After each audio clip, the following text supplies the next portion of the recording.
Terima kasih Anda masih bersama kami dalam program Gaspol Menggagas Politik. Anda masih ditemani saya, Irfan Budiawan, dan kita masih berbincang bersama salah satu komisioner Bawaslu Jawa Barat, Ibu Nuriama, atau biasa dipanggil Bu Nuri. Beliau ini merupakan komisioner Bawaslu Divisi Pencegahan dan juga Partisipasi Masyarakat. Bu Nuri, ini saat ini Bawaslu tadi disampaikan tengah fokus untuk rekrutmen di 27 kabupaten kota untuk Bawaslu di kabupaten kota yang ada di Jawa Barat. Seperti apa jumlahnya sendiri yang nanti akan ditetapkan dan apakah ada riak-riak sedikit Ibu dalam proses yang saat ini tengah berlangsung nih Bu? Iya, terima kasih. Jadi memang perlu diketahui untuk tingkatan kabupaten kota ini tidak merata jumlah yang akan kita rekrut. Nah, kalau kabupaten kota yang memang secara luas dan juga masyarakatnya banyak, ini komisionernya tetap ada 5 di masing-masing kabupaten kota. Nah, kebetulan ada 4 kota yang memang terpilihnya hanya 3 orang komisioner. Maka hari ini itu yang di SSGD yang kemarin sudah kita lakukan dari mulai hari Kamis sampai dengan hari ini, tadi per zuhur ya, per jam 12.00 baru selesai. Yang masuknya itu berarti masuknya 6 besar, mohon maaf. Yang sebelum yang lainnya itu masuknya 10 besar. Jadi tidak semuanya rata, semua hanya ada 5 komisioner per kabupaten kota dan hanya 4 kabupaten kota, mohon maaf, yang hanya 4 kota saja yang diambilnya 3 komisioner. Dan terkait dengan tadi riak, ya tentunya memang selalu ada saja ya. Tetapi kita pastikan ketika memang riak tersebut diadukan kepada baik itu timsel, karena kan menjelang 5 dan juga 3 besar ini prosesnya sudah panjang ya. Dan itu yang menjadi tanggung jawabnya adalah tim seleksi yang dibagi menjadi zonasi ya, zona 1, 2, 3, 4 dan lain sebagainya gitu. Jadi hasil yang hari ini masuk 10 dan juga 6 besar ini adalah hasil dari screening yang sudah dilakukan oleh timsel, tentunya berdasarkan tahapan-tahapan yang sudah dilewati gitu ya.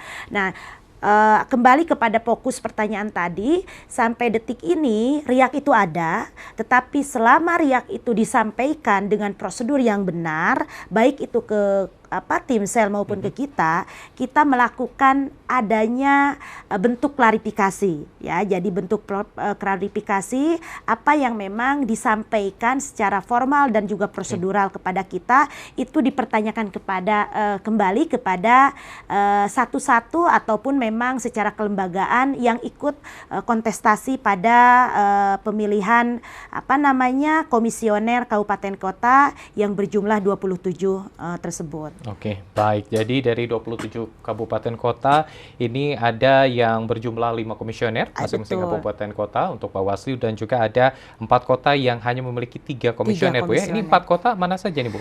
4 kota ini adalah yang pertama adalah Kota Sukabumi, yang kedua adalah Pangandaran, yang ketiga adalah Banjar, dan yang keempat ini adalah Kota Cirebon. Oke, baik. Jadi keempat kabupaten kota ini yang hanya memiliki 3 komisioner sendiri. Oke, baik. Ini tadi tahapannya soal rekrutmen untuk komisioner di tingkat kabupaten kota. Nah, tadi juga kita sempat bertanya soal fokus yang kedua adalah pendaftaran untuk bakal calon anggota legislatif. Nah, dari Bawaslu sendiri hingga saat ini apakah ada catatan khusus terutama dalam proses pendaftaran baik itu di tingkat terutama tingkat provinsi nih Bu untuk bakal calon anggota legislatif? Tentunya memang di setiap tahapan itu kalau kita melihat di Perbawaslu 2 tahun 2023 terkait dengan pengawasan partisipatif, ada program yang harus kita lakukan di setiap tahapan, yaitu terkait dengan memberikan himbauan dan juga saran perbaikan. Nah, memang di setiap tahapan, khususnya pada tahapan verifikasi faktual untuk pencalonan legislatif ini, yang pertama kita lakukan itu adalah memberikan himbauan. gitu ya. Dan ketika kita melakukan pengawasan, tentunya mengedepankannya adalah pencegahan. Ketika memang kita menemukan, kita selalu memberikan saran perbaikan, dan sampai detik ini memang KPU masih kooperatif. Apapun yang kita berikan dalam bentuk saran perbaikan itu selalu dilaksanakan dengan sebaik mungkin, begitu ya.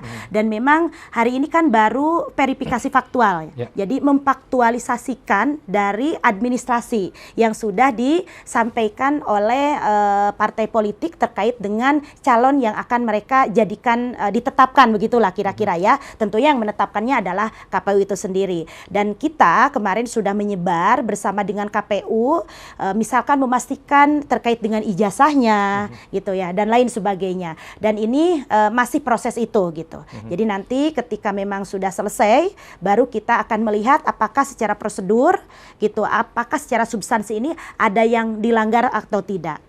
Oke, baik. Jadi masih cukup panjang masih untuk cukup melihat panjang nanti substansi dari proses verifikasi faktual ini.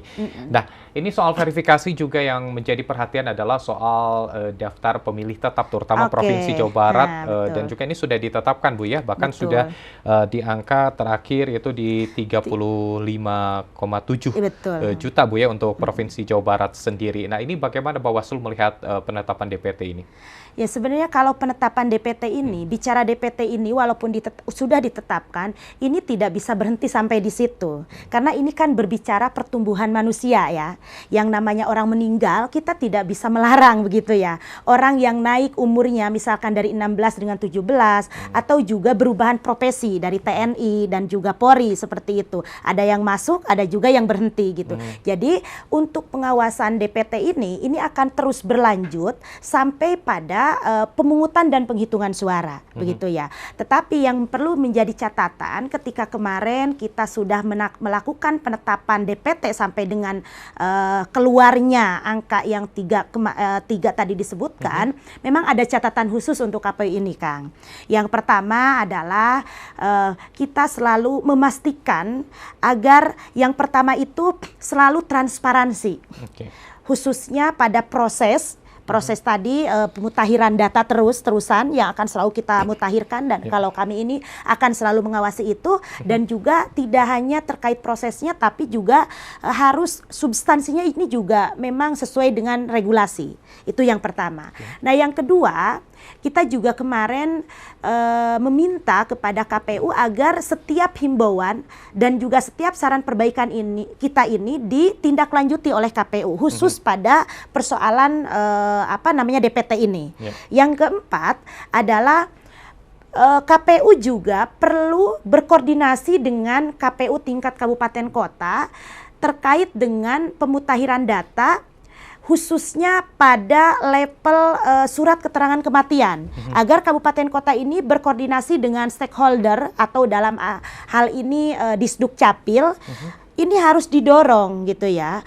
Karena kalau tidak didorong, maka saling lempar tanggung jawab ini akan terus-terusan, begitu ya. Sementara kan kalau bicara DPT hari ini, perbedaannya adalah harus ada data otentiknya, gitu. Harus ada data faktualnya. Ketika meninggal itu ada nggak surat kematiannya. Sementara kalau di kampung-kampung, mohon maaf karena notabene Jawa Barat ini banyak sekali yang ada di daerahnya, jarang sekali yang mengurus surat kematian. Hanya orang-orang tertentu saja, misalkan PNS, karena memang memiliki warisan begitu dan lain sebagainya dalam bentuk SK itu tadi, atau bisa jadi masyarakat biasa yang mendapatkan bantuan. Itu bantuan dari masyarakat, dari pemerintah. Dan tentunya yang terakhir, berharap banget Bawaslu Jawa Barat ini kepada KPU Provinsi Jawa Barat agar selalu memberikan salinan DPT. Jangan terlalu dipersulit, begitu ya. Karena transparansi ataupun salinan DPT dalam bentuk digital ini kami membutuhkannya untuk bentuk daripada pencermatan dan juga pengawasan, walaupun secara kelembagaan kita juga selalu melakukan pemutahiran itu sendiri dalam bentuk sampling.